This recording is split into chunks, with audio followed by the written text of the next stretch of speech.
In the beginning there is God, and he's bored. He's bored shitless. He wanders around for an eternity of eternities, scratching his balls with fuck all to do. So 10 billion years ago he makes a bang, and he waits. 6 billion years go by, and the gases in the dirt squish together to form the earth, and he waits, watching, as a billion years later, primitive single-cell organisms with no nuclei form in this piece of mucus. And time now whizzes by as primates become human. We pick up rocks, we smash each other over the heads with them. We push out the Neanderthals, we learn the language, and we become aware that something is watching. Wars come and go. Cannibalism, slavery, torture. The invention of the wheel, the invention of the factory. And finally, through the squabbling mass of bipedal fury, it eventually coalesces into my mother and father, and now God is watching. He's on the edge of his fucking seat, dribbling in anticipation.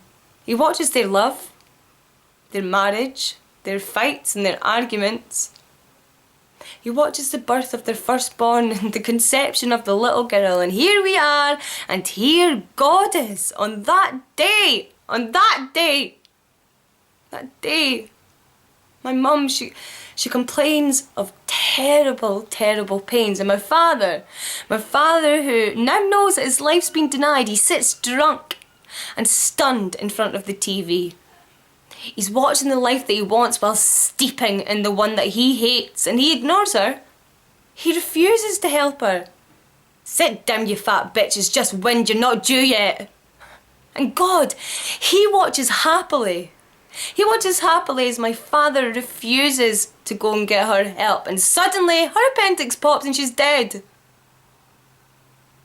She's dead. God sits back, he rolls a fag, he grins the satisfaction of a job well done. He doesn't see me crying. He doesn't hear my dad howling.